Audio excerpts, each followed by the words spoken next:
ఆ, అందరి బైబిల్ తెరవండి. యాకోబు పత్రిక 4వ అధ్యాయము 7వ వచనం నుండి 9వ వచనం వరకు ఉన్న వేద భాగం ఎవరైనా ఒకరు చదివి సహాయం చేయండి. కాబట్టి దేవునికి లోబడి ఉండుడి, అపవాదిని ఎదిరించుడి, అప్పుడు వాడు మీ యొద్ద నుండి పారిపోవు. దేవుని యొద్దకు రండి, అప్పుడు ఆయన మీ యొద్దకు వచ్చును. పాపులారా, మీ చేతులను శుభ్రము చేసుకొనుడి. విమనస్కులారా, మీ హృదయమును పరిశుద్ధపరచుకొడి.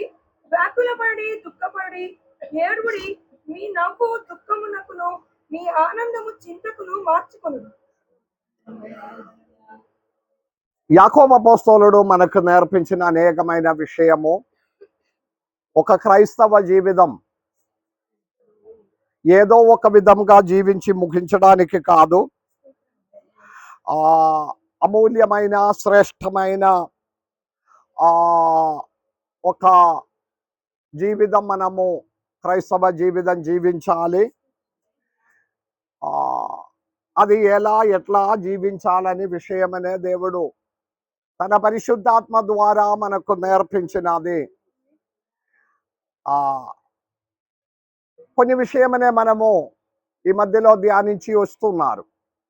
చివరిగా మనము ఈరోజు ముగించాలని ఆశపడినది, పాపులారా, మీ జీవితమనే మీ శుభ్రపరచుకొని పాప జీవితమును గురించి ఏడిసిన వారంగా, దుఃఖించిన వారంగా మీరు వాటినే విడిచిపెట్టాలి అన్న విషయమనే మనకు నేర్పించి ఉన్నారు. దాని సంబంధమైన శ్రేష్టమైన వేద భాగము 2వ పేతురు గ్రంథములో నుండి, తర్వాత యూదా పత్రికలో నుండి కూడా మనము ధ్యానించినాం. యూదా పత్రికలో కొన్ని అనుభవం అనే తెలియచేసుకొని సోదొమ గొమొర్రా పట్టణం అనే నాశనం చేయడానికి లోతు కాలములో సోదొమ గొమొర్రా పట్టణం అనే దేవుడు ఏ విధంగా నాశనం చేశాడు, దానికి ఉన్న కారణం ఏంటిది? నోహావు కాలములో దేశమనే పాడు చేయడానికి ఉన్న కారణం ఏమిటి? పాపం చేసిన దూదలతో కూడా దేవుడు కనికరం చూపించకుండా నిత్యమైన శిక్ష కొరకు వారిని బంధించి అగాధములో చీకటిలో భద్రం చేసి ఉన్నాడు. ఇదంతా చెప్పి మనకు నేర్పించిన తర్వాత పాదభూమి చరిత్రమనే నేర్పించి, పాదభూమి దేవుడు నీళ్ళతోనే పాడు చేశాడు. దూదలు పాపం చేసినప్పుడు దూదలతో కూడా దేవుడు ఏ కనికరం చూపించకుండా వారినే శిక్షించాడు. లోతు కాలములో ఉన్న వారందరినే పాడు చేశాడు. నోహావు కాలములో ఉన్న వారందరినే దేవుడు పాడు చేశాడు. కాబట్టి పేతురు చెప్పి ముగించినది, నేటి కాలం కూడా అగ్ని కొరకు దేవుడు ఏర్పరిచి ఉన్నాడు. కాబట్టి మనము జాగ్రత్త పడి మన జీవితం అనే పవిత్రపరచుకోవాలి. ఇదంతయు చెప్పిన తర్వాత యూదా పత్రికలో మనకు నేర్పించిన కొన్ని మంచి గుణపాఠములతో ఈరోజు మనము ఆ సబ్జెక్టుని విడిచిపెట్టుకుందాం. రేపటి దినమ నుండి యాకోబు పత్రిక 4వ అధ్యాయములో 10వ వచనములో శ్రేష్టమైన కొన్ని మర్మములు ఉంది. అది ఒకసారి ఆ 10వ వచనం చదవండి. ప్రభు దృష్టికి మిమ్మును మీరు తగ్గించుకొనుడి, అప్పుడు ఆయన మిమ్మును హెచ్చించదను. హల్లెలూయా. ఇది చివరి అంశంగా క్రైస్తవ జీవితంలో అమూల్యమైన ఒక జీవితమునకి మనం ఏమి చేయాలి అనే విషయమనే నేర్పించినప్పుడు ఈ వేద భాగం తెలియజేస్తున్నాడు. దేవుని బిడ్డలారా, దానికి ముందుగా యూదా పత్రికలో మనకు కొన్ని వేద భాగం నేర్పిస్తున్నారు. 17వ వచనం నుండి 19వ వచనం వరకు ఉన్న వేద భాగం మనం చూసుకుంటే, మమ్మను ప్రియులారా అని పిలిచి యూదా అపోస్తలుడు మనకు నేర్పించిన విషయము ప్రియులారా. హల్లెలూయా, హల్లెలూయా. ప్రియులారా, పాదకాలములో ఇలాగే జరిగినాయి, అందుకు ముందు కాలములో ఇలాగే జరిగినాయి. నోహావు కాలములో, లోతు కాలములో దైవ దూతలు పాపం చేసినప్పుడు వారితో దేవుడు ఇలాగే చేశాడు. కాబట్టి ప్రియులారా, ఈ అంత్యకాలములో, ఈ చివరి గడియలో మీరు ఎలా ఉండాలి? హల్లెలూయా. వేద భాగం 17వ వచనం ఒక్కసారి చదవండి. అయితే ఇదందయు చెప్పిన తర్వాత అయితే ప్రియులారా, ఆ,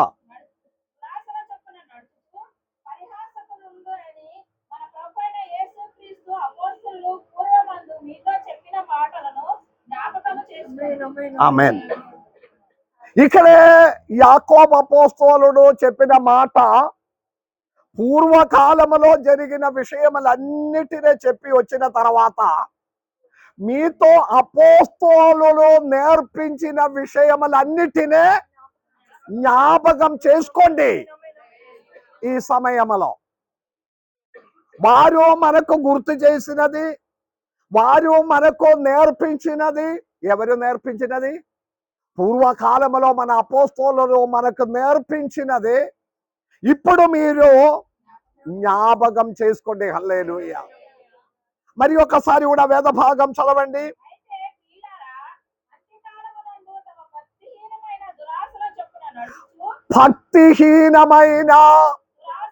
భక్తిహీనమైన దురాశలో చెప్పున నడుచుచున్న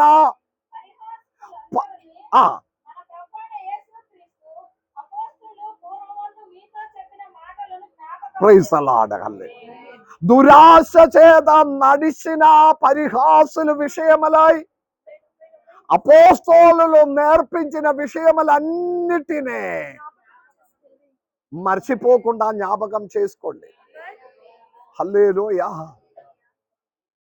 అమూల్యమైన, శ్రేష్టమైన, ఉన్నతమైన ఒక క్రైస్తవ జీవితం.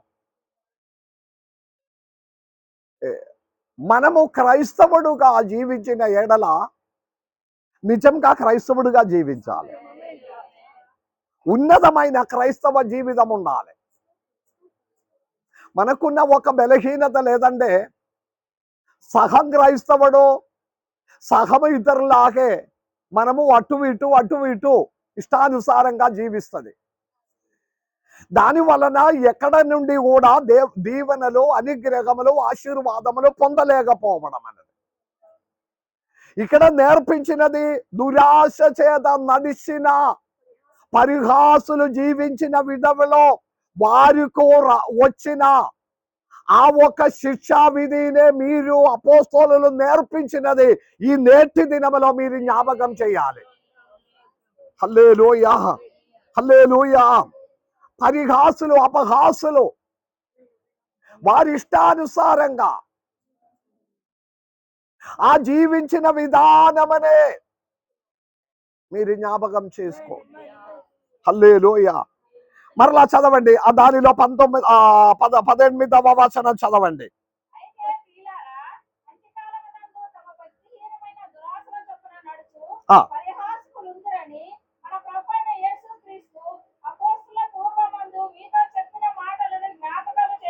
జ్ఞాపకం చేసుకొనుడి. ఇంకా ఆమేన్, ఆమేన్. వారి గురించి చెప్పిన ఒక డిస్క్రిప్షన్ ఏదంటే వారు ప్రకృతి సంబంధమైన వాళ్ళు, ఇంకా ఆత్మ లేని వారు. హల్లెలూయా. వారు భేదమనే కలుగ చేస్తున్నారు. ఆమేన్. అందరూ నా వైపు చూడండి. దుష్కామ క్రియలు, ప్రవర్తనములు, పాపములోనికి పడిపోయి అపహాసులుగా మారి వారు దేవునికి విరోధంగా మారిపోయిన విధమనే పాదకాలములో దేవుడు సొదొమ గొమొర్రా పట్టణములైనా, లోతు కాలములైనా, నోహావు కాలములైనా, దూతల విషయములైనా దేవుడు చేసిన విషయమనే అపోస్తలులు నేర్పించినది మీరు గుర్తు చేయాలి. వారు ప్రకృతి సంబంధమైన వ్యక్తులలాగే జీవిస్తున్నారు. హల్లెలూయా. మొదటి కొరింథీయులకు రాసిన పత్రిక 2వ అధ్యాయము 14వ వచనములో ఒకసారి చదవండి. ప్రకృతి సంబంధమైన మనుష్యులు, ప్రకృతి సంబంధమైన మనుషులు ప్రకృతి సంబంధమైన మనుషులు దేవుని ఆత్మ విషయములోను ఆ. అంగీకరింపడు. ఆమేన్ ఆమేన్. ఈ ప్రకృతి సంబంధమైన మనుషులు అంటే అర్థం ఏంటిది? దేవుని సంబంధమైన విషయములేది వారికి వారు అంగీకరించిన వారు కాదు. అందరు ఇక్కడ ఉన్నారా? మీరు ఏదైనా చెప్పుకోండి, మీరు ఏది చెప్పినా మేము ఇంత అంతే. మీరు చెప్పవలసిన విషయం మీరు పాస్టర్ కదా, మీరు చెప్పుకొని పోవండి. ఇదేది మాకు అంగీకారం కాదు. ప్రకృతి సంబంధమైన మనుషులు. అదే వేద భాగంలో కొరింథీ పత్రికలో పౌలు చెప్పిన ఆత్మ సంబంధమైన మనుషులు ఉన్నారు. ఆత్మ సంబంధమైన వాడు ఆత్మ సంబంధమైన వాడు అన్నిటిని వివేచించును గాని ఆ, అతడు ఎవరి చేతనైనను వారు ఆత్మ విషయమైన విషయమని అన్నిటినీ వివేచించిన వారు. ప్రకృతి సంబంధమైన వాడు మనుషులు ఈ దేవుని సంబంధమైన విషయం ఏది నీకు అంగీకారం కాదు. మీరు చప్పట్లు కొట్టి ఆరాధించండి అని చెప్తే చప్పట్లు కొడితేనే దేవుడు అంగీకరిస్తుందా అని ఉల్టా అంటే ఆపోజిట్ గా ఆలోచన పోతుంది. చేతులు ఎత్తి స్తోత్రం చెల్లించండి అని చెప్తే నేను చేతులు ఎత్తనే చేతులు లేపకుండానే ఉన్నారు. చేతులు ఎత్తితేనే మాత్రమే దేవుడు ఆలకిస్తుందా? గట్టిగా ఆరాధించండి అని చెప్తే ఆరాధించకుండా ఉండిపోతుంది. హల్లెలూయా. ప్రకృతి సంబంధమైన మనుషులు దేవుని ఆత్మ సంబంధమైన ప్రతి కార్యమునకి వారు ఎదురుగా ఉన్నాడు. మనసు లోపల వెంటనే ఆపోజిట్ గా మారుతుంది. అది వారికి వెరితనంగా. ఇప్పుడు మీరే వివేచించుకోవాలి. హల్లెలూయా. ప్రకృతి సంబంధమైన మనుషులు ఎవరు, ఆత్మ సంబంధమైన మనుషులు ఎవరు అని ప్రియులారా అని చెప్పి యూదా అపోస్తలుడు మనకు నేర్పించినది, పూర్వకాలములో అపోస్తలుడు మనకు నేర్పించిన విషయమనే మీరు జ్ఞాపకం చేసుకొని ప్రకృతి సంబంధమైన మనుష్యుడుగా ఉండకుండా ఉండే మీరు ఆత్మీయంగా క్రిస్తీయములో జీవితములో ఉన్నతమైన ఒక క్రైస్తవ జీవితం. హల్లెలూయా. వారు ఆత్మ లేని వారం. ప్రకృతి సంబంధమైన మనుషులకి ఆత్మ విషయమైన కార్యమే లేదు. పరిశుద్ధాత్మ సంబంధమైన విషయమే ఇష్టం లేదు. దానికి ఎదురుగా ఉన్నది అంత చేసి పెడుతుంది. హల్లెలూయా. మొన్న నేను చెప్పిన ఒకటి ఉంది, మన కన్నులారా జరుగుతున్న విషయమనే మనము దృష్టాంతంగా తీసుకోవాలి. దేవుని సన్నిధిలో ఆ పరిశుద్ధాత్మ నడతింపుని బట్టి జీవించిన వారినే దేవుడు ఈ లోకములో ఆశీర్వదిస్తుంది, పరలోకములో కూడా వారిని నడిపిస్తుంది. కానీ ప్రకృతి సంబంధంగా ఉన్న మనుషుడుగా జీవించి బుద్ధి రావడానికి ఎన్నో మాటలు చెప్పి ఉన్నారు. ఈ 30 దినములో ఎన్నో వచనములు వాక్యములు మనము వింటున్నారు. కానీ ఒక కదలింపు లేదు, ఒక ఆరాధన లేదు, ఒక స్తోత్రం లేదంటే దానికి అర్థం ఏదంటే ఏదో ఒకటిలో వారు పడి ఉన్నాడు. బయటకి చెప్పలేకపోయినా కూడా ప్రకృతి సంబంధమైన మనుష్యుడుగా జీవించడానికి ఆత్మ సంబంధమైన విషయమునకి ఎదురుగా ఉన్న విషయములో పడిపోయి ఉన్నందువలన ఈ గూడిలో నుండి బయటకు రావడం సాధ్యం కాదు. ఓపెన్ గా దేవుని ఆరాధించడం సాధ్యం కాదు. ఓపెన్ గా దేవుని స్తుతించడం సాధ్యం కాదు. హల్లెలూయా పాడి ఆరాధించడం సాధ్యం కాదు. ఎందుకంటే ప్రకృతి సంబంధమైన మనుష్యుడుగా ఏదో ఒక వల్లికట్టిలోనికి పడిపోయి ఉన్నారు. అది తెలుగులో ఏం చెప్పాలో నాకైతే తెలియదు. ఏదో ఒకటిలో చుట్టి కట్టి పెట్టి ఉన్నాడు, చిక్కబడి ఉన్నాడు ఏదో ఒకటిలో.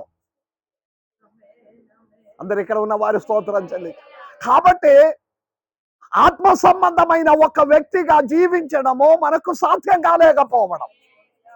ఏ విధమైన విషయంలో చెక్కబడి ఉన్నాడో, కెట్టి పెట్టి ఉన్నారో నాకైతే తెలియదు. కానీ హల్లెలూయా మత్స్యమనే పట్టుకోవడానికి వల వేసి వల లోపల అగపడిన లోపలే ఆగిపోయిన మత్స్యమలాగే బయటకు రాకుండా ప్రకృతి సంబంధమైన మనుషుడుగా మారిపోవడానికి అపవాది పోరాడిన పోరాటంలో నుండి బయటకు వస్తే మాత్రమే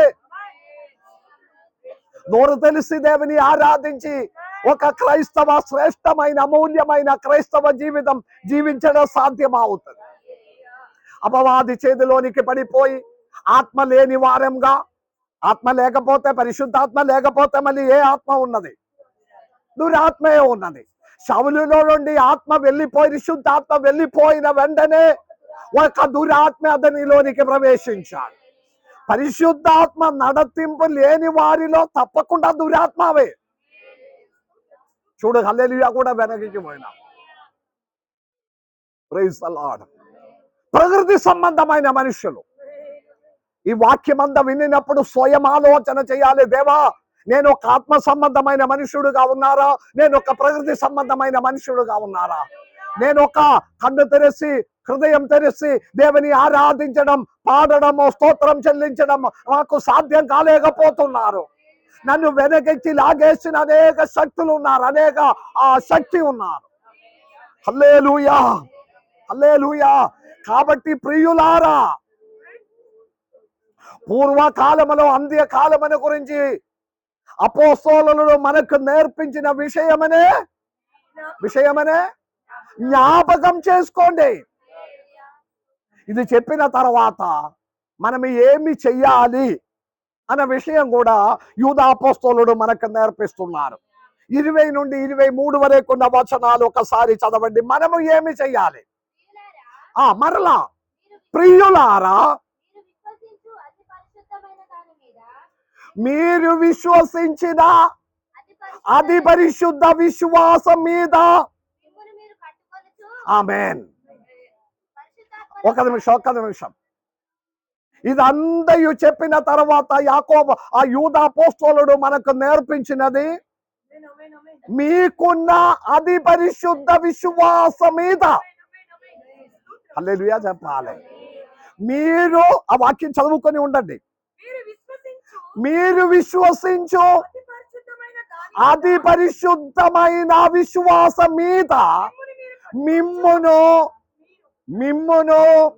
మీరు కట్టుకొనుకోండి. హల్లెలూయా. ఆ వాక్యం అందరూ ఒకసారి చెప్పండి. ఆ వాక్యం మరలా ఒకసారి.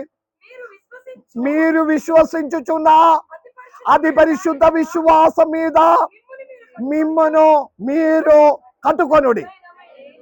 అందరు ఒకసారి చెప్పండి. అందరు నోరు తెలిసి చెప్పండి. మీరు విశ్వసించుచున్నా, నేను చెప్పిన తర్వాత చెప్పండి. మీరు విశ్వసించుచున్నా అతి పరిశుద్ధ విశ్వాసం మీద మీరు మిమ్మును కట్టుకొనుడి. హల్లెలూయా. అతి పరిశుద్ధ విశ్వాసం మీద మన జీవితం అనే కట్టుకోవాలి. ఎంతమందికి అర్థమైంది? మామూలుగా ఉన్న విశ్వాసం మీదే కాదు మీ జీవితం అనే కట్టడం అనేది. మామూలుగా ఉన్న జీవితం మీద, విశ్వాసం మీదే కాదు మీ జీవితం అనే, మీ తరములనే, మీ పిల్లలనే. హల్లెలూయా. విశ్వాసం మీద కట్టుకొనుడి. హల్లెలూయా. చిన్న ఎగ్జాంపుల్, నా కన్ను ముందే కనపడిన కొన్ని ఎగ్జాంపుల్స్. తల్లిదండ్రులుగా ఉన్న మనము మన పిల్లలనే విశ్వాస సంబంధమైన దేవుని కార్యములో ఉంచడానికి, విశ్వాసం నుండి అతి పరిశుద్ధ విశ్వాసములోనికి ఎక్కించడానికి ప్రయత్నం చేయాలి. నేను ఇక్కడ వచ్చి కూర్చున్నప్పటి నుండి ఇద్దరు పిల్లలు ఇక్కడ ముందు కూర్చున్నారు. తల్లిని విసిగిస్తున్నారు, ఏడుస్తున్నారు, బయటికి పోవడానికి ప్రయత్నం చేస్తున్నారు. ఇదంతా నేను గమనించుకొని ఉన్నారు. ముందు కూర్చున్న తల్లి పించుతున్నారు, కొడుతున్నారు, కూర్చోబెడుతున్నారు, పడుకోబెడుతున్నారు, నిలబెడుతున్నారు, చేతులు యోజిపించి ప్రార్థనకి నడిపిస్తున్నారు. బయటకి అసలు పంపించడం లేదు, కోపపడుతున్నారు. కోపపడిన తర్వాత నా వైపు చూస్తున్నారు. అయినా కూడా ఇక్కడ బలవంతంగా పడుకోబెట్టినావు. అదే సమయంలో వెనక ఇద్దరు కూర్చున్నారు. 4 సారి బయటకు పోయి వచ్చాడు. 4 సారి బయటకి. తల్లి అస్సలు పట్టించుకోవడం లేదు. పోవండి వచ్చేయండి, పోవండి వచ్చేయండి. ఇది తేడా. స్తోత్రం చెల్లించాలి. ఇక్కడ కూర్చున్న వారులందరూ ప్రార్థన సమయం మొత్తం అట్టే చూస్తున్నారు. ఒక్కరు మొబైల్ పట్టుకొని చంద్రునికి ఫోటో తీస్తున్నారు ప్రార్థన టైంలో, నెక్స్ట్ స్టాటస్ లో రావడానికి. ప్రార్థన మధ్యలో జరుగుతున్న విషయాలు సీసీ కెమెరా పెట్టాలి. విశ్వాసం మీద అది పరిశుద్ధ విశ్వాసంగా మారాలి. ఎందుకు వస్తున్నారు? బండలాగా కూర్చున్న సగం మంది నిద్రపోతున్నారు, సగం మంది అటు ఇటు తిరుగుతున్నారు. ఏదో విధం కాదు, ఏదో పిలిచావు కదా ఒక ప్రార్థనకి పోవాలి, కూర్చోవాలి అంతా. వచ్చినప్పుడు దీవెన లేదు, వెళ్ళిపోయినప్పుడు కూడా ఏది పొందకుండా వస్తున్నారు, పోతున్నారు. హల్లెలూయా. చాలా కష్టపడి ఒక 2 గంటల కూర్చోవడం, 2 గంటలు కూడా లేదు. ఆలస్యంగా వస్తే గంటన్నర, ఇంకా లేచిగా వస్తే గంట, ఇంకా ఆలస్యంగా వస్తే అర్ధ గంట, ఇంకా ఆలస్యంగా వస్తే భోజనానికి ఉన్న టైంలో అది పాలుపొంది అందరి హాయ్ బాయ్ ప్రైజ్ లోడ్ చెప్తే ప్రేయర్ అయిపోయింది. హల్లెలూయా. ఇంటి వారి హ్యాపీ, వచ్చిన వారి హ్యాపీ, దేవుడు మాత్రం హ్యాపీ లేదు. అర్థమైన వారి మాత్రం ఏంటిది క్రైస్తవ జీవితం? ఎవరి కోసం ఇదంతా చేస్తున్నారు? ఎవరినే చూపించడానికి? నాకు అర్థం కాలేని కొన్ని. విశ్వాసం మీద అది పరిశుద్ధ విశ్వాసములో మిమ్మల్ని మీరు కట్టుకొనుడి. మరి ఒక పాస్టర్ వచ్చి మీ విశ్వాసం మీద మీ విశ్వాసమనే కట్టడానికి సాధ్యం కాదు. మీ విశ్వాస జీవితమనే మీరే కట్టుకోవాలి. అర్థమైన వారు దేవునికి స్తోత్రం చెల్లి. నా వాక్యం వింటే కొందరికి ఇప్పుడు మళ్ళీ వస్తుందా లేదా నాకు తెలియదు. ఈ చెప్పిన వారిలో మన మధ్యలో ఉన్న వారు మళ్ళీ వచ్చే ప్రేయర్కి వస్తుందా లేదా నాకైతే తెలియదు. కానీ వచ్చినా రాలేకపోయినా దేవునికి స్తోత్రం. పరిశుద్ధ జీవితములో నుండి, విశుద్ధ జీవితములో నుండి, విశ్వాస జీవితములో నుండి అది పరిశుద్ధ విశ్వాసములోనికి జీవితం ఎక్కాలి. చేతులెత్తి ఒక స్తోత్రం చెల్లించండి. ప్రార్థనకి వచ్చి, ఆరాధనకి వచ్చి స్తోత్రములతో కూడా ఉండి ఆరాధించి దీవెనలు పొంది విడుదల పొంది వెళ్ళిపోగాలి. ఆరాధించడానికి వచ్చిన వారు ఆరాధనలో మిమ్మను మీరు విశ్వాసములో నుండి అది పరిశుద్ధ విశ్వాసములోనికి కట్టుకోవాలి. చేతులెత్తి స్తోత్రం చెల్లి. యూదా అపోస్తలుడు అన్ని చెప్పి ముగించిన తర్వాత మీరు ఏమి చెయ్యాలి?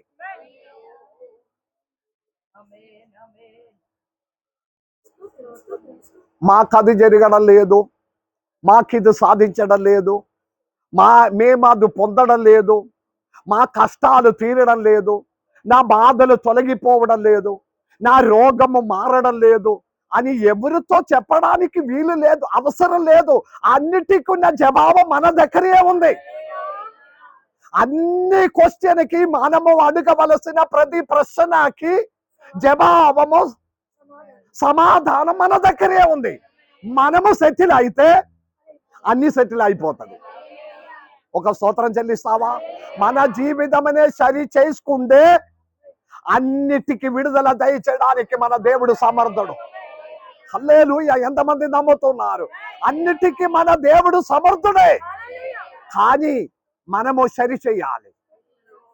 ఇక్కడే యూదా అపోస్తలుడు నేర్పించిన వేద భాగం ఒక్కసారి కూడా చదవండి. మీరు విశ్వసించు అది పరిశుద్ధ. మనము విశ్వసించుచున్న ఇటు అమ్మా ఇటు మనము విశ్వసించుచున్న మన దేవుడు ఆ విశ్వాసం అనే అది పరిశుద్ధ విశ్వాసంగా మార్చాలి. హల్లెలూయా. నేను అడిగిన విషయంలో బాధపడకూడదు. 2 సారి పిల్లలు బయటకు పోయినప్పుడు ఒక్కసారి పోయిన 2వ సారి పించి ఎందుకు కూర్చోపెట్టలేదు? ఆరాధన స్థలంలో నుండి బయటకు వెళ్ళిపోవాలని భయము ఎందుకు వారికి పుట్టించడం లేదు? ఆరాధన స్తోత్రములతో కూర్చోవలేకపోతే ఎందుకు అని వారికి ఎందుకు భయం పుట్టించడం లేదు? హల్లెలూయా, హల్లెలూయా. 2 సారి తల మీద కొట్టాలని నేను అనిపించి కళ్ళు మూసుకొని ప్రార్థన చేయరా అని చెప్పడానికి అందరు ఏం చేస్తున్నారని చూస్తున్నారు. సీసీ కెమెరా లాగా ఉంది, అడిగితే మనకు తెలుస్తుంది. ఎవరు ఏం పట్టించుకోవడం లేదు. ఉండండి, ఓకే, దేవునికి స్తోత్రం. కాదు విశుద్ధ మీకు అనుగ్రహించిన విశుద్ధ అది పరిశుద్ధ విశ్వాసమనే మిమ్మును మీరు, వేరే ఎవరు వచ్చి కట్టడం కాదు, మిమ్మును మీరు కట్టుకొనుడే. అర్థమైన వారి దేవునికి స్తోత్రం చెల్లించండి. మీ క్రైస్తవ జీవితంలో ఉన్న అతి పరిశుద్ధ జీవితమనే మీరు మీరే కట్టుకోవాలి. అమ్మగారు క్రైస్తవ విశ్వాసములు అతి పరిశుద్ధ విశ్వాసం మీద నా వలన ఏది కట్టడం సాధ్యం కాదు. థామ్సన్ విశ్వాస జీవితం అనే అతి పరిశుద్ధ విశ్వాసంగా మార్చడానికి థామ్సనే కట్టుకోవాలి. దేవుడు నేర్పించినది అదే. ఉట్టిగానే వచ్చి బండలాగా కూర్చోండి, సగం నిద్రపోకుండా అన్నిటినే విమర్శనాత్మకంగా చూసి ఈ మాట ఏంటిది చెప్పుకుని వెళ్ళడానికి కాదు. మన దేవుడు సమస్త దానికి సమర్థుడుగా ఉన్నాడు. హల్లెలూయా. ఆ వేద భాగం మరలా చదవండి. కంటుకొనిచు ఆమేన్. మీరు అతి పరిశుద్ధ విశ్వాసమనే మిమ్మును అతి పరిశుద్ధ విశ్వాసం మీద మిమ్మును మీరు కట్టుకొని. హెబ్రీయులకు రాసిన పత్రిక ఒకసారి చదవండి. హెబ్రీయులకు రాసిన పత్రిక 11వ అధ్యాయము 17, 18 వచనాలు.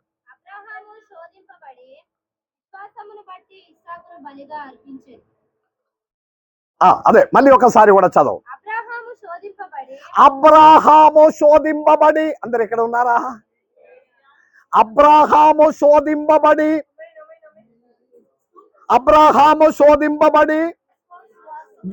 విశ్వాసమును బట్టి ఇసహాకినే బలిగా అర్పించేను. హల్లెలూయా. ఆ వాక్యం మరలా ఎలా ఉంది? అబ్రాహాము శోధింపబడినప్పుడు. ఏ విధంగా శోధింపబడింది అబ్రాహాము? చెప్పండి, ఒక మాట చెప్పండి. అబ్రాహాము ఎలాగే శోధింపబడినావో? ఎన్ని సంవత్సరాల నుండి క్రైస్తవుడిగా ఉన్నారు, ఎలా శోధించబడినది తెలియదు అబ్రాహాము. అదే ప్రాబ్లం. చెప్పినప్పుడు వాక్యం వినట్లేదు, నిద్రపోతున్నారు. ఎప్పుడు చెప్పింది, ఎలా చెప్పింది, ఎవరు చెప్పింది, ఎవరికి తెలుసు, అలాగే ఎక్కడ ఉన్నది? అబ్రాహాము శోధింపబడినప్పుడు విశ్వాసమును బట్టి. ఎలా శోధింపబడినావో? ఒక్కొక్క రోజులో దేవుడు అబ్రాహామునే పిలిచి, మీకున్న ఏకైక కుమారు అయిన ఇసహాకినే నేను మాట్లాడిన పర్వతం మీదకి తీసుకుపోయి అక్కడ నా కొరకు దహన బలిగా బలియాగమునే అర్పించాలి. ఎవరిని అర్పించాలి? మీకు శ్రేష్టమైనదేంటిదో. అందరు ఇక్కడ ఉన్న వారి స్తోత్రం. మీకు శ్రేష్టమైనదిగా మీరు ఆలోచించిన ఏదో అది దేవునికి తీసుకొని సమర్పించండి. సాధ్యమవుతుందా? ఇది ఒక శోధన. హల్లెలూయా. వాస్తవంగా దేవుడు అది సమర్పించడానికి కాదు, అబ్రాహాముకి పరీక్ష పెట్టింది. అబ్రాహామునే దేవుడు శోధించడం. మీరు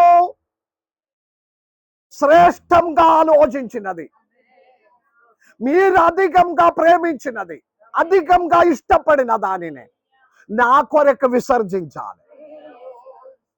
హల్లెలూయా. హల్లెలూయా. ఏ 40 రోజు ఉపవాస దినములో శ్రేష్టమైన ఉన్నతమైన ఆహారమనే విడిచిపెట్టి ఉపవసించాలి. మళ్ళీ ఏమేమో నేర్చుకున్నారు, ఏదేదో చేసుకొని పోతున్నారు. హల్లెలూయా. కొందరు ఉపవాసం అంటే ఒక ఆపిల్ ముక్క తినవచ్చు, ఒక అరటి పండు తినవచ్చు, అన్నం మాత్రం ముట్టకూడదు, మజ్జిగ తాగవచ్చు, జ్యూస్ తాగవచ్చు, థమ్స్అప్ కూల్ డ్రింక్స్ అయితే పర్వాలేదు, ఏం కాదు. ఇదంతా ఎవరు నేర్పిస్తున్నారు? మీరు అలాగే చెయ్యకూడదు, ఇలాగే చెయ్యకూడదు, అలాగే చెయ్యాలి, ఏదో ఒకటి చెప్పి కుటుంబం అనే పాడు చేయడం, జీవితం అనే పాడు చేయడం. హల్లెలూయా. దేవుని బిడ్డలారా, పరిశుద్ధ బైబిల్లో ఉన్న విషయమైన జాగ్రత్తగా నేర్చుకోవాలి. జాగ్రత్తగా నేర్చుకోవాలి. అపవాది శోధనలోనికి పడిపోకుండా ఎలాగే ఉపవసించాలి, ఎలాగ ప్రార్థించాలి, ఎన్ని రోజులు ఉపవసించాలి. హల్లెలూయా. కొందరు కొన్ని విషయంలో నుండి తప్పించుకోవడానికి భక్తినే తీసుకొస్తుంది. కొన్ని విషయంలో నుండి తప్పించుకోవడానికి భక్తి. కొన్ని సంవత్సరాల వెనక నాతో పాటు సేవ చేయడానికి ఒక పాస్టర్ కేరళ నుండి వచ్చాడు. ఆయన మంచివాడని ఆయన తన భార్య తనతో పాటు తన చిన్న బిడ్డతో పాటు నా దగ్గరికి వచ్చింది. ఒకే బిడ్డ, చిన్న అబ్బాయి. వచ్చిన తర్వాత ఈ పాస్టర్గా సేవ చేయడానికి బయలుదేరి వచ్చిన కేరళ ప్రాంతంలో నుండి వచ్చిన ఈ యవనస్తుడు ఏ పని చేయను, ఇంటిలో ఏది చేయను, బయట ఏమి చేయను. ఆయనకి వాక్యం చెప్పడానికి పాస్టర్ గారు సంఘం ఇవ్వండి, నేను సేవ కొరకే బయలుదేరు, నేను పోయి వాక్యం చెప్పాలి. నేను అతనితో అన్నారు, వాక్యం చెప్పడం మాత్రం సేవ కాదు, వాక్యం చెప్పడమే అని సేవ అని మీరు మాత్రం అనుకూడదు. అనేక విషయములు ఉంది సేవే అంటే. తర్వాత ఇంటిలో ప్రాబ్లం అయింది, భార్యాభర్తల మధ్యలో గొడవలు ఆయన. ఈ గొడవలు ఆవినప్పుడు అతడు ఏం చేస్తున్నారంటే, ఇప్పుడు పిల్లలు ఏడుస్తుంటే వెంటనే పోయి బైబిల్ తెరిచి చదువుకొని ఉన్నాడు. ఏ పని చేయడం అంటే వెంటనే బైబిల్ చదవడము, మోకాళ్ళు నిలబడము, ప్రార్థన ఒకటే ఉంది. ఏ పని చెయ్యకుండా ఉండడానికి బైబిల్ పట్టుకున్నారు, భక్తుడుగా చూపిస్తున్నారు. మీరు చేయవలసిన ఉత్తరవాదం అనే పక్కన పెట్టి ఉన్న ప్రతి ఒక్క విశ్వాసం అనేది కపట విశ్వాసమే. అందులో ఆత్మీయత లేదు. దేవునికి స్తోత్రం.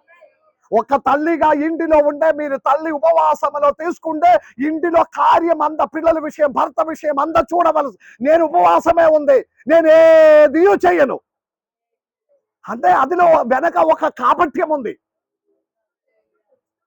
ఉత్తరవాదం మనదిలో చాలా ప్రాముఖ్యం ఉంది. హల్లెలూయా. అనేక విషయం ఉంది, మన విషయం అది కాదు. బైబిల్ని నేర్చుకోవాలి. పరిశుద్ధ గ్రంథం అనే సరిగా గ్రహింపకుండా ఎవరో ఏదో ఎక్కడయో చెప్పినదినే పట్టుకొని ఇదే క్రైస్తవ జీవితం అని పాడు చేసిన వారు. అందుకే మీ అది పరిశుద్ధ జీవితం అని మీరే కట్టుకోవాలి, వాక్యానుసారంగా కట్టాలి. దేవునికి స్తోత్రం. హెబ్రీయులకు రాసిన పత్రికలో అబ్రహాము తన ఏకైక ఒక శోధన వచ్చినప్పుడు, విశ్వాసమును బట్టిన శోధన, పరిశోధన. హల్లెలూయా. ఎంత మాత్రం లోతుగా మీ విశ్వాసం, ఎంత మాత్రం లోతున్నాయి. హల్లెలూయా. ఇప్పుడు మనకు ఒక పరీక్ష పెడితే ఎన్ని మార్కు వస్తుంది? 10లో విశ్వాస సంబంధమైన ఒక పరీక్ష దేవుడు పెడితే చెప్పండి, లేదు చూడండి, 10 మార్కులో ఎన్ని మార్కు వస్తుంది? హల్లెలూయా. అబ్రహాముకు దేవుడు పరీక్ష పెట్టినావు.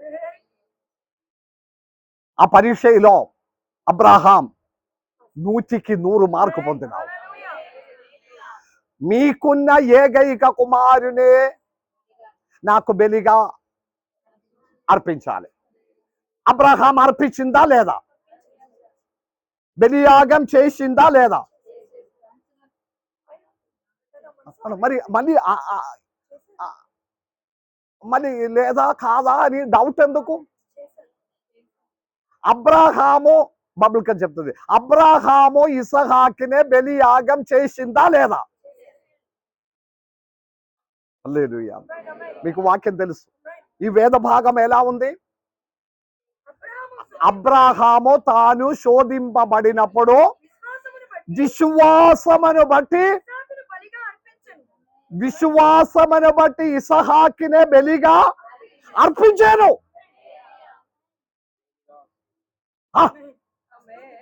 అంటే తన హృదయంలో దేవుడు మాటలాడినప్పుడు హృదయంలో నిర్ణయం అయిపోయింది, నా కుమారునే నేను బలిగా అర్పించి ఉన్నా. ఆ ఇన్సిడెంట్ జరగలేదు, కానీ హృదయంలో అతడు విశ్వాసమును బట్టి నిర్ణయమైంది. దేవునికి స్తోత్రం. నిర్ణయమైంది. 2వ వచనములో 18వ వచనములో ఎలా ఉంది?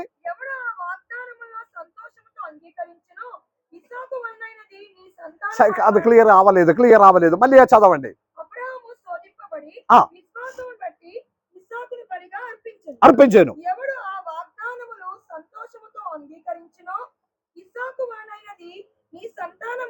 అని ఎవరితో చెప్పబడెనో ఆ అబ్రహాము మృతుల సహితము లేపుటకు దేవుడు శక్తివంతుడని ఎంచిన వాడై తన ఏకైక కుమారుని అర్పించి ఉపమాన రూపముగా అతన్ని మృతుల నుండి మరలా పొందెను. ఆమె అర్థమైంది. ఆ సెంటెన్స్ కొంచెం పొడువుగా రాసి పెట్టింది,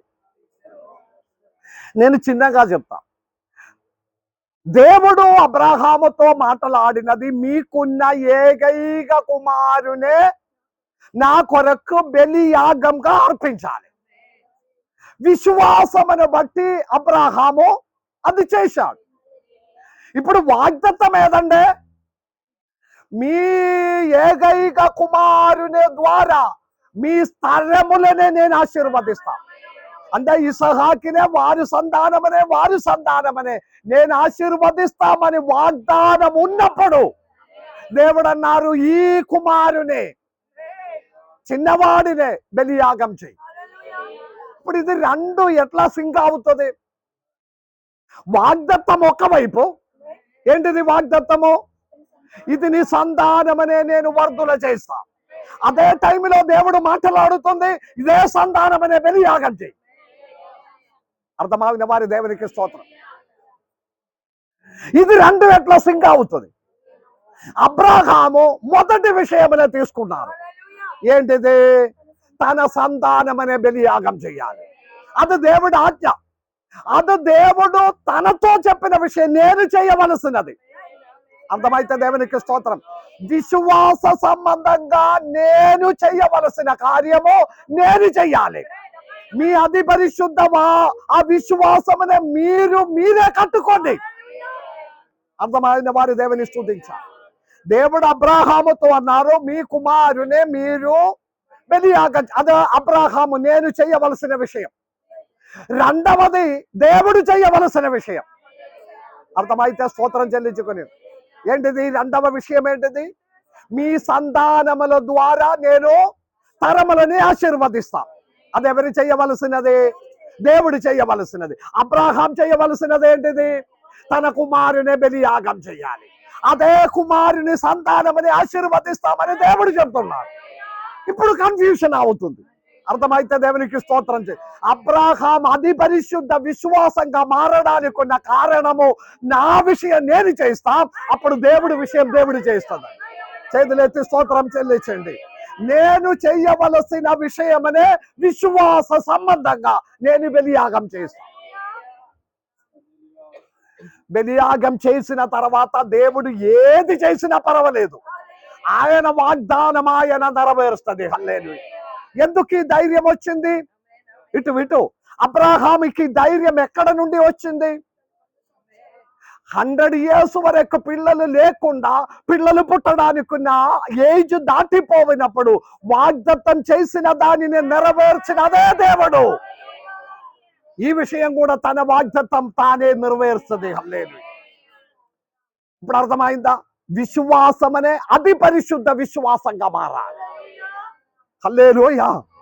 ఉట్టిగానే ఉన్న ఒక విశ్వాస ప్రార్థన ఎందుకు కాదు, ఏదో ఇక్కడికి వచ్చి ఒక కొద్దిసేపు కూర్చోండి, సగం నిద్రపోయి సగం మెలుగుగా ఉండి సగం అటు ఇటు తిరిగి వారినే చూసి వీరినే చూసి వారి కూర్చున్న విధానం చూసి ఆ నక్షత్రములే చూసి కూర్చున్న వారినే చూసి డ్రమ్ములే చూసుకొని ఆగిపోయింది, నేను వెళ్ళిపోతున్నా, ప్రైసులోడమ్మా ప్రైసులోడమ్మా ప్రైసులో, జీవితం ఆగిపోయింది. కాదు, దానిలో ఏ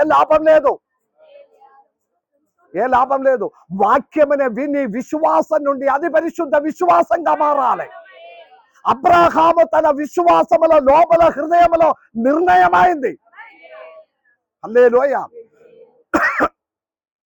ఇప్పుడు గవర్నమెంట్ క్రిమినల్ కేసులో తప్పు చేసిన వారి క్రిమినల్స్ నే అంటే మాక్సిమం పనిష్మెంట్ అంటే వారిని ఉరి చేసి చంపేయడం. హల్లెలూయా. అదే మాక్సిమం పనిష్మెంట్, శిక్ష. ఒకరిని పట్టుకున్నారు, అదందయో ఫైనల్ గా జడ్జి నిర్ణయం అయింది, ఇదినే ఉరి చేసి చంపేయాలి. అందరు ఇక్కడ ఉన్నారా? నిర్ణయం జడ్జి బయటకు వచ్చినప్పుడే అతనే చంపేసింది. కానీ అది నెరవేరడానికి ఒక డేట్ పెడుతుంది, వచ్చే నెల 14వ తారీఖు. నిర్ణయం అయింది, జడ్జి ఫైనల్ జడ్జిమెంట్ వచ్చేసింది, ఆ శిక్ష నెరవేరింది. కానీ అది మాత్రము జరగలేదు, దానికి కొంచెం టైం ఉంది. అబ్రాహాముతో దేవుడు మాట్లాడిన వెంటనే అతడి హృదయంలో నిర్ణయించినాము తన కుమారునే బలియాగం చేయాలి. కానీ ఆ ప్రాసెస్ జరగక ముందు అదే దేవుడు తన వాగ్దానం నెరవేర్చినాము. చేతులెత్తి స్తోత్రం చెల్లించండి. ఒక మర్మం చెప్పి నేను ముగించుకుందాం.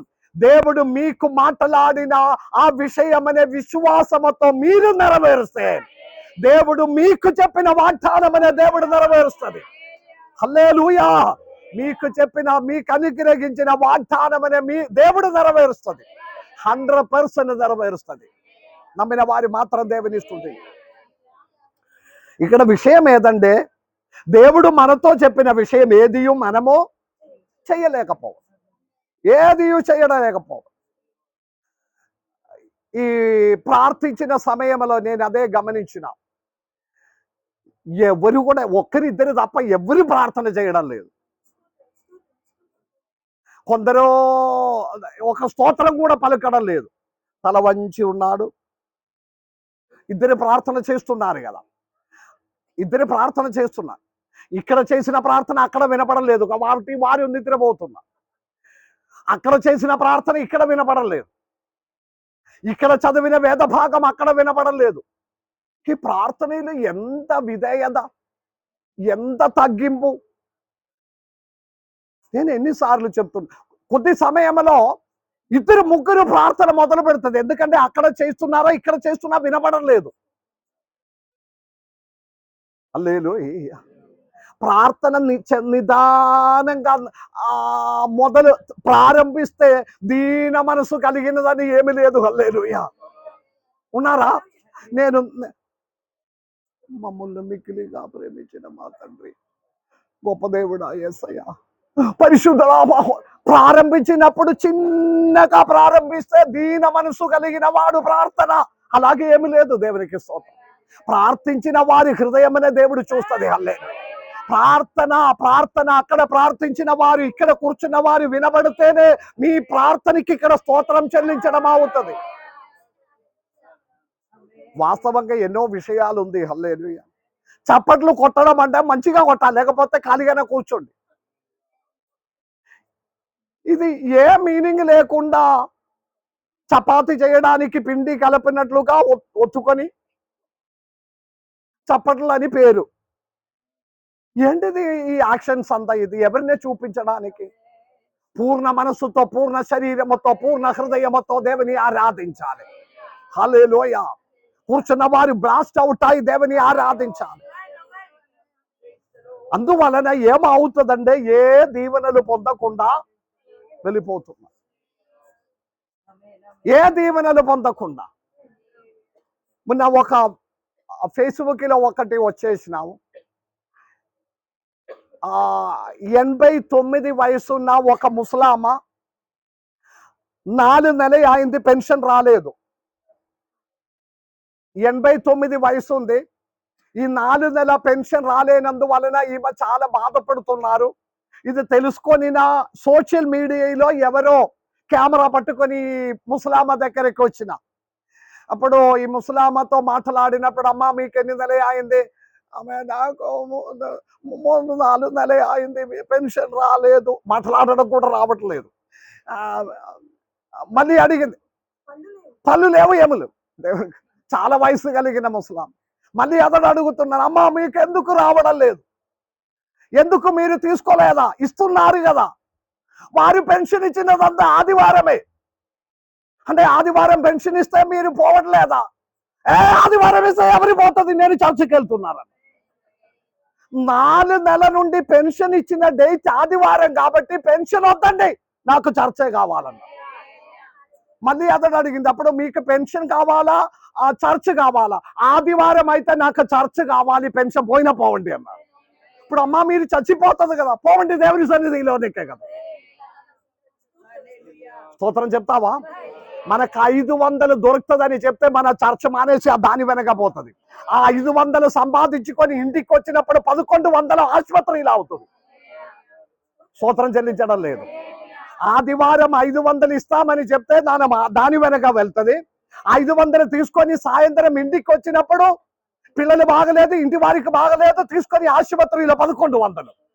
దానికంటే ఆ 500 మానేసి దేవుని సన్నిధిలోనికి వచ్చేస్తే సోమవారం మిమ్మల్ని పిలిచి 3000 ఇవ్వడానికి దేవుడు సమర్థుడు. ఈ ధైర్యము విశ్వాసం మీద, అది పరిశుద్ధ విశ్వాసంగా మారాలి. స్తోత్రం పోయింది. ఇప్పుడు ఇలాగే ఉంది. మీరు విశ్వాసం మీద కట్టుకోండి. ఎన్ని చెప్పినా దృష్టాంతంగా ఉంటే మనకు అర్థం కాదు. నేను అడిగినది, ఈ పోయిన సంవత్సరం అంతా మీరు ఇలాగే చేసినాము, ఎంత బ్యాలెన్స్ ఉంది? నా దగ్గర పాస్టర్ గారు నేను ఇలాగే ఆదివారం మిస్ అయ్యి నేను పనికి పోవడం వలన ఇప్పుడు మీకు తెలియదు పాస్టర్ గారు, నా బ్యాంక్ అకౌంట్లో 11 లక్షలు ఉంది, నేను ఇలాగే సంపాదించి పెట్టినది అయితే నేను ఓకే చెప్తాను, దేవునికి స్తోత్రం. అప్పుడు కంటే ఇప్పుడు కొంచెం ఘోరంగా ఉంది. స్తోత్రం పోయింది. ఇప్పుడు మరి ఏ లాభం ఉంది? మన కన్ను ముందు దృష్టాంతం ఉన్నప్పుడు 89 వయసు కలిగిన ముసలామ తన పెన్షనే కూడా మానేయడానికి, నేను చచ్చిపోతే దేవుని రాజ్యములో కనపడతామనే ధైర్యము, అది విశ్వాసం నుండి, అది పరిశుద్ధ విశ్వాసములోనికి మీరు కట్టుకొనుడి. పాసకారు ఉట్టిగానే ఇట్లా చెప్తుంది, మీరు ఉండాలి, మీరు రావాలి. అది నా ఒక్క పని, దేవుడు అప్పగించినది. అదే మీరు ఎంత విసిగించినా, ఎంత కోపపడినా, మోకం తేడా పెట్టినా నేను చెప్పుకొని పోతుంది రాకడ వరకు. హల్లెలూయా. ఏదైనా ఒక కాలంలో మారితే దేవుని సంతోషమే కదా, దేవునికి స్తోత్రం. కానీ మన విశ్వాసములో నుండి అది విశ్వాసములోనికి మీరు కట్టుకుని, అబ్రహాము అది కట్టినందువలన అది విశుద్ధ విశ్వాసములోనికి అతడు మారిన.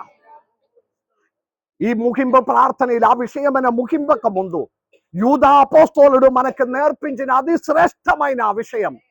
సమస్త దానికంటే దేవునికి ప్రాముఖ్యత ఇవ్వు, దేవునికి ప్రాముఖ్యత ఇవ్వు. హల్లెలూయా. ఎన్నెన్నో దృష్టాంతములు ఉంది. థామ్సన్ విషయం నేను ఎన్నిసార్లు చెప్పినావు. హైదరాబాద్లో మంచి ఉద్యోగం, ఆదివారం ఆరాధన అనే ఒక్క విషయం మీద దాన్ని విడిచిపెట్టినావు. ఇప్పుడు దేవుడు ఢిల్లీలో ఓపెన్ చేసింది మంచి మార్గం. ఈ సాక్ష్యం అంతా వినినప్పుడు, ఈ అనుభవం అంతా వినినప్పుడు మనకు కూడా హృదయంలో ఒక కోరిక ఉండాలి, నేను నా విశ్వాసం మీద, అది పరిశుద్ధ విశ్వాసం అనే కట్టుకోవడానికి నేను ప్రయత్నం చేసుకుందా. అది నెరవేర్చిన దేవుడు ఉన్నారు. హల్లెలూయా. నేను వాక్య పరిచర్య ప్రారంభించిన సమయంలో ఒకప్పుడు సాక్ష్యం చెప్పినది, గొప్ప ప్రసంగకుడు వాక్యం చెప్పినప్పుడు నేను మనసులో లోపల చిన్న సేవకుడుగా కూర్చోండి, మూలలో కూర్చోండి, నేను మనసులో ప్రార్థన చేసింది, దేవా నాకు కూడా ఇలాగే వాక్యం చెప్పాలి.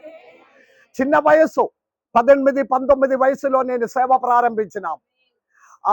ప్లస్ టూ తర్వాత బీటెక్ని జాయిన్ చేసిన టైంలో నేను సేవ ప్రారంభించిన.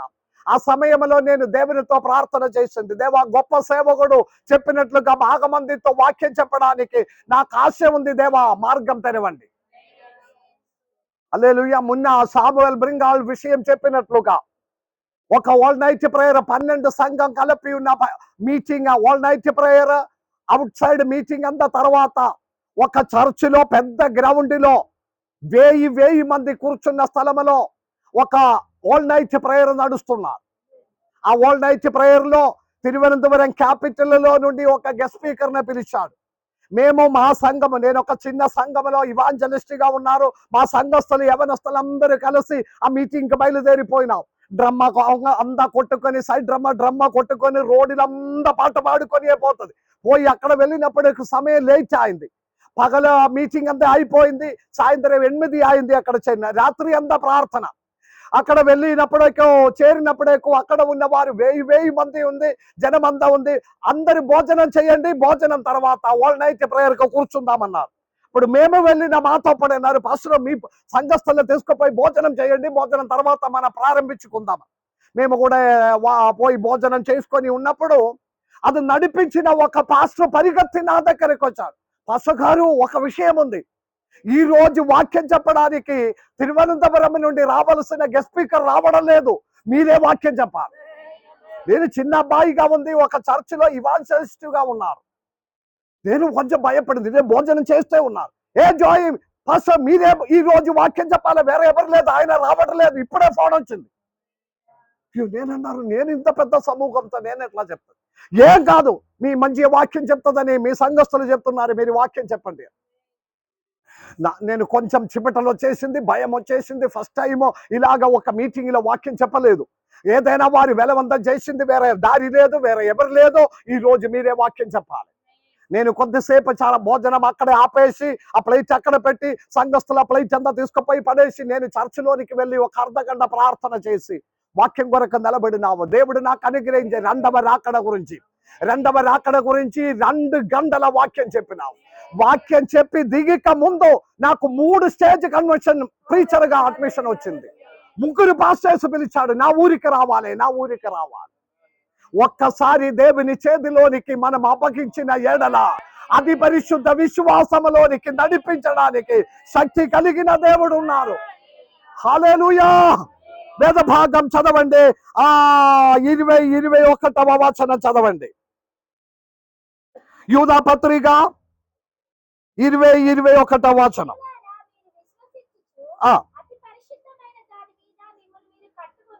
కట్టుకొనుచు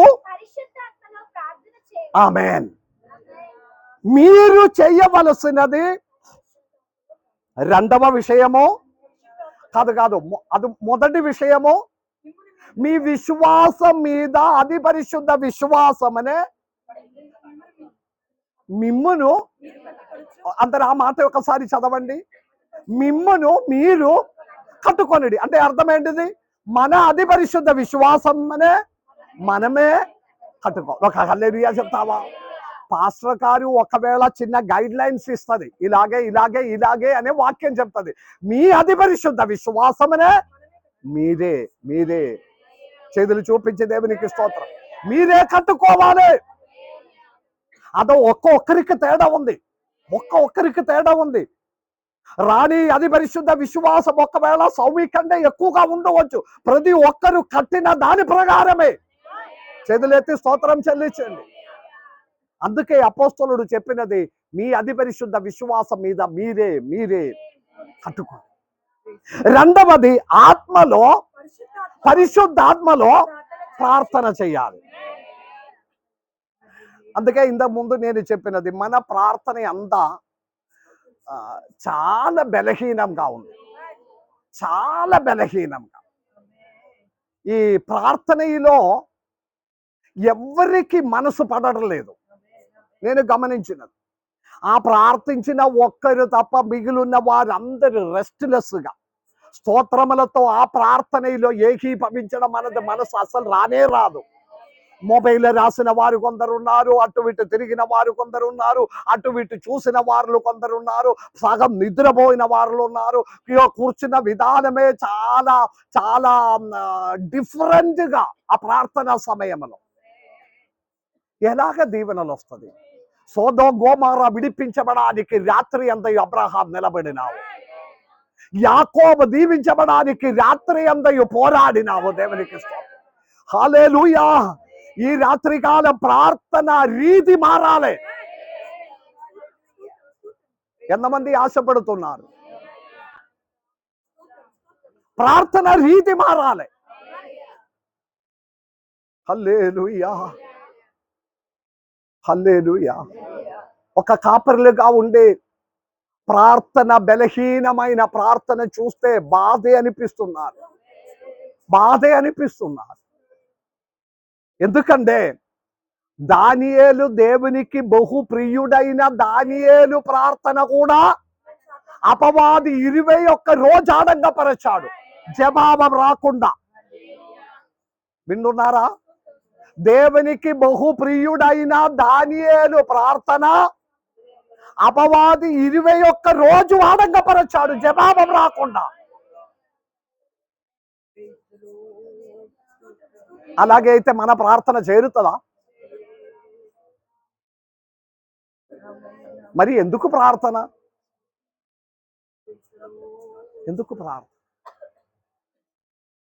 అపొస్తలుల కార్యములో ఒక వేద భాగం చదవండి. అపొస్తలుల కార్యములు 1వ అధ్యాయం 14వ వచనం. అపోస్తల కార్యం 1వ అధ్యాయం 14వ వచనం. వీరందరినూ వీరితో కూడా కొందరు స్త్రీలను యేసు తల్లి అయిన మరియయు ఆయన సహోదరును ఏక మనసుతో ఎడతెగక ప్రార్థన చేయుచుండిరి. వినబడిందా? చిన్ను వినబడిందా? లేదని చెప్తున్నా. లేదు అక్కడ వినబడలేదు. అందుకే నేను చెప్పినది మీ కొరకు కాదు చదివినది అందరి కొరకు చదవాలి. గట్టిగా చదువు. వీరందరినూ వీరితో కూడా కొందరు స్త్రీలను ఆ. యేసు తల్లి అయిన మరియయు ఆయన సహోదరును ఏక మనసుతో ఎడతెగక ప్రార్థన చేయుచుండిరి. హల్లెలూయాకి కూడా బలం లేదు. హల్లెలూయా. వీరందరూ ఏక మనసుతో అందరు ఇక్కడ ఉన్నారా? ఏక మనసుతో. ఇక్కడ ఎట్లా అంటే ఒక్కరు ప్రార్థన చేసినప్పుడు వారి సొంత ప్రార్థన మొదలు పెడుతుంది. కొన్ని విషయాలు పాస్టర్ గారు చెప్తుంది. సారమ్మ కొరకు ప్రార్థన చేయండి, సారమ్మ కుటుంబం కొరకు ప్రార్థన చేయండి, పాపమ్మ పని విషయంలో ఆరోగ్య విషయం కొరకు ప్రార్థన చేయండి, వారి చుట్టాలు వారి పిల్లలందరూ కలిసిమెలిసి ఉండడానికి ప్రార్థన చేయండి, సంతోషంతో బ్రతకడానికి ఈ వృద్ధాప్యములో పిల్లల చేతిలో ఒక పూట ఆహారం తిని సంతోషంతో పడుకోవలసిన సమయము. అమ్మ మీరు కూర్చోండి. పేరెంట్స్ ఇక్కడ ఉన్నారా? నేను చాలా సంతోషపడుతున్నారు. చాలా టైం తర్వాత మొన్న నా బాబు నాతో అన్నారు, daddy I love you daddy మిమ్మల్ని నాకు బాగా ఇష్టమే. నేను అప్పుడు ఏం పలుకలేకపోతే నా లోపల నేను కన్నీళ్ళు విడిచిన. చాలా సార్లు అప్పుడప్పుడు నాతో చెప్తున్నా, డాడీ నేను ఉన్నాను కదా, మీరు కూర్చోండి, నేను కారు నడిపిస్తా, నేను షాప్కి పోయి వస్తా, నేను అన్ని చేసుకుంటా, డాడీ మీరు కూర్చోండి. విని నేను ఒక ధైర్యం లేదు. మనము అన్నం పెట్టి పెంచినది, షూ కొన్ని ఇచ్చి టై కట్టి ఆ స్కూలులో పంపించిన దానికి ఉన్న జవాబం దేవుడు దయచేస్తున్నారు. డాడీ మీరు కూర్చోండి, నేను చూసుకుందామని. ఈ కాలంలో అది లేదు దేవుని బిడ్డలారా. తల్లిదండ్రులు బాధపడుతున్నారు, ఏడుస్తున్నారు, కన్నీళ్లు విడుస్తున్నారు. వారినే పెరుగు కలిపి వారిలో నోటిలో పెట్టి పెంచిన తల్లిదండ్రులకి ఒక్క పూట ఆహారం ఇవ్వకుండా మారిపోయిన తరములో ఈ కాలంలో. హల్లెలూయా. చిన్నప్పుడు పెంచినప్పుడు తల్లిదండ్రులు నా వైపు ఉన్నారా? చిన్న పిల్లలనే పెంచినప్పుడు మనం వారినే ఎత్తుకొని ఉన్నప్పుడు వారు మన ముఖం మీద మూత్రం పోస్తుంది. అనుభవం ఉన్నారా? మనము లేపినప్పుడు వారితో మనం ఆడుకొనినప్పుడు వారి చిన్నగా ఉన్నప్పుడు ఒకవేళ మన ముఖం మీద మూత్రం పోస్తుంది, మనం కొట్టి పడేస్తుందా? ప్రేమతో మనం అది తుడిసి వారిని హత్తుకొని ఉన్నాడు. ఆ పిల్లలనే తల్లిదండ్రికి అనారోగ్యంలో ఒక్క రోజు మూత్రం పోసినట్లా తీసి బయట పడేస్తుంది. చెప్పడానికి ఉంది బాగా, ఫ్యామిలీ సండే పెట్టాలి, ఫ్యామిలీ సండే. కాలం ఎంత మాత్రం మారిపోయినావు దేవునికి. నేను పెద్దపల్లిలో ఒక కుటుంబంలో వెళ్ళినావు, పిల్లలందరినీ చదివించి పెద్ద స్థాయిలోనికి మార్చినావు. తల్లి అనారోగ్యంలో వయసు కలిగి ఉన్నారు, ముసలామగా మారినావు. చూడడానికి నేను వెళ్ళినప్పుడు ఆమెను తీసుకుపోయి ఇంటికి వెనక ఉన్న రూమిలో ఒక మంచం మీద ప్లాస్టిక్ కప్పి దానిలో పడుకోబెడుతున్న. కారణం ఏదంటే దొట్టి పోస్తున్నారు, మూత్రం పోస్తున్న వాసన. వారు ఆమెను ఆ షీట్తో పాటు బయటకి పెట్టి నీళ్ళు బక్కటిలో ఇట్లా పోయడమే ఉంది. ఎన్నిసార్లు ఆ తల్లి ముఖములో మూత్రం పోసిన ఈ బిడనే దేవుడు ఆ తల్లి పెంచి తీసుకొచ్చింది, చదివించి ఉద్యోగం ఇచ్చినాము, ఇప్పుడు బయట పడేస్తున్నారు. క్రైస్తవ జీవితం అనే శ్రేష్టమైన జీవితం ఉండాలి. ఎక్కువ కాలం వారు మనతో పాటు ఉండలేకపోతుంది. కొన్ని సంవత్సరం, ఆ సంవత్సరం బంగారమలాగా చూడాలి, వారిని బంగారమలాగా చూడాలి. ఎంతమంది చేతులెత్తి స్తోత్రం చెల్లిస్తారు? ఇప్పుడు కూర్చున్న యవనస్తులతో నేను మాట్లాడుతున్నాను. నచ్చినా నచ్చకపోయినా ఒక్క మాట కూడా ఎదురు మాట్లాడకూడదు. హల్లెలూయా. ప్రార్థన ద్వారా దేవుడు అనుగ్రహించిన ఆశీర్వాదం క్రైస్తవ జీవితంలో ఇదంతా. అది అనుకూలంగా లేని వారి పిల్లల్ని పెంచితే కూడా లాభం లేదు. ప్రార్థన ఆత్మలో ఉన్న ప్రార్థన. ఒక వేద భాగం చదవండి. అపోస్తలుల కార్యం 1వ అధ్యాయం 14వ వచనములో వారందరూ ప్రార్థన చేశారు. ప్రార్థన బలంగా, నేను ముగిసుకుందాం, పరిశుద్ధాత్మ దిగి రావడం, హల్లెలూయా, వారి భాషలో మాట్లాడడం, చాలా మంది దేవునిలోనికి రావడము. యూదా అపోస్తలులు చెప్పి ముగించినది. పాపులారా, యాకోబు చెప్పినది, మీరు పవిత్రపరచుకొనుడి. ఈ అన్ని విషయములో మనము పవిత్రపరచుకొని ఉండాలి. హల్లెలూయా. దేవుడు నరులని సృష్టించిన విషయములో సంతాపపడిన ప్రకారం, పిల్లల విషయములో సంతాపపడిన తల్లిదండ్రులు ఈ కాలంలో ఎంతమంది ఉన్నారు? నేను వారిని ఎందుకు కనేను, వారికి ఎందునే నేను వారిని చదివించినాము, ఎందుకు వారికి నేను భోజనం పెట్టిందని బాధపడిన తల్లిదండ్రులు బాగానే ఉన్నారు. హల్లెలూయా. కానీ దేవుని బిడ్డలారా, మన ద్వారా మన తల్లిదండ్రులు కన్నులో నుండి ఒక్క చుక్క కన్నీరు పడకుండా జాగ్రత్తగా ఉండు. అది మీకు మేలు కలుగుతుంది, మంచిది అవుతుంది. దేవునికి స్తోత్రం. ఆత్మలో ప్రార్థించిన ఎడల జనము దేవునిలోనికి ఆనయించబడుతుంది. హల్లెలూయా. కాబట్టి నేను ఇక్కడ ముగించుకుందాం. 1 కొరింథీయులకు రాసిన పత్రిక 14వ అధ్యాయం 15వ వచనములో ఆత్మలో ప్రార్థించాలి, బుద్ధితో ప్రార్థించాలి, ఆత్మలో పాడాలి, బుద్ధితో పాడగలుగుతుంది. మీ ప్రార్థన ఎలాగే? ఆత్మలో ప్రార్థించాలి. ఇక్కడ ఒక్కరు ప్రార్థన చేసినప్పుడు మిగిలి ఉన్న వారందరూ వారి ప్రార్థన మొదలు పెట్టడం కాదు. ఆ ఒక్క ప్రార్థనలో అందరూ ఏకీభవించాలి. ఎలాగే ఏకీభవించాలి? ప్రభువా స్తోత్రం, స్తోత్రం, స్తోత్రం, మేము కూడా అదే విధంగా ప్రార్థన చేస్తున్నారు. అందరు ఇక్కడ ఉన్నారా? అపోస్తలుల కార్యం 1వ అధ్యాయం 14వ వచనములో వారందరూ ఏక మనసు కలిగి, ఇప్పుడు దాదాపు ఇక్కడ 50-60 మంది ఉన్నారు. ఇక్కడ ప్రార్థనలో కూర్చున్నారు. మనమందరం ఏక మనసు కలిగి సారమ్మ కుటుంబం కొరకు ప్రార్థన చేసుకుంది. వచ్చే సంవత్సరం ఇదే సమయంలో కుటుంబం అంతా కలిసి దేవుని ఆరాధించిన విధంగా కార్యం చేయడానికి దేవుడు సమర్థుడే. కానీ మనం అట్లా ఏక మనసు కలిగి చేయడం లేదు. మనం ఆకాశ నక్షత్రమనే చూసి కూర్చోవడము, పక్కన కూర్చున్న వారు సారీ కలరు అంత చూసి కూర్చోవడము, బయటకు పోయిన వారిని చూసుకున్నారు, మొబైల్లో రాసుకొని ఆ మెసేజ్ పంపించవలసిన వారిలో పెండింగ్ లో ఉన్న మెసేజ్ అంత పంపించడానికి ఉన్న సమయము ప్రార్థన సమయం. హల్లెలూయా. ఇలాగపోతే నేను మొబైల్ కూడా తీసుకురాకూడదని చెప్పాలి. హల్లెలూయా.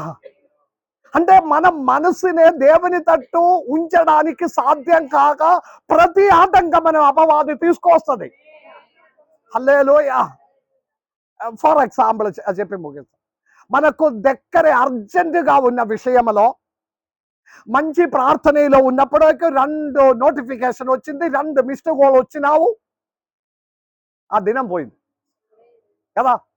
లేచి బయటకు పోవాలి. బయటకు పోతే పాస్టర్ గారు ఎటు చూస్తున్నారు, ఆ వైపు ఈ వైపు చూసుకుంటే కన్ను మూసుకొని ఉండే ఆ టైంలో బయటకు పోదాం. అది మాట్లాడినప్పుడు వారు ఒక 2-3 తిమిట్టులు తిమిట్టింది, ఆ కోపపడింది, తిట్టింది, మన మనసు మైండ్ అంతా పోయినావు. హల్లెలూయా. ఆ రోజే ఆరాధన వేస్ట్ అయి మారినావు. దానికంటే ఈ మొబైల్ ఇంటికి పెట్టి వచ్చేస్తే వారు ఏది తిట్టినా ఏది చెప్పినా మాట్లాడిన ఆరాధన తర్వాతనే కదా. అది చేయడం లేదు. ప్రార్థన కంటే మొబైల్నే ప్రేమించిన వారు ఎక్కువ. హల్లెలూయా. ప్రార్థన కంటే బైబిల్ 2 సార్లు తెరవలేకపోయినా కూడా 3 సార్లు మొబైల్ ఓపెన్ చేసి చూస్తుంది. తెలియకుండా ఏదైనా కాల్ వచ్చిందా, మెసేజ్ వచ్చిందా లేదా. కొందరికి ఇది ఉంటేనే నిద్ర వస్తుంది.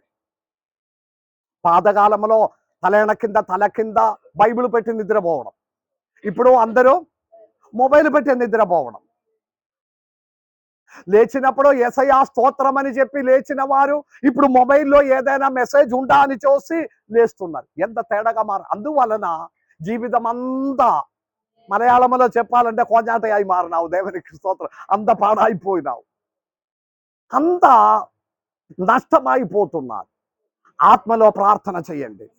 యాకోబు అపోస్తలుడు, యూదా అపోస్తలుడు నేర్పించినది, ప్రియులారా, ఎంత ప్రేమతో చెప్తున్నారు.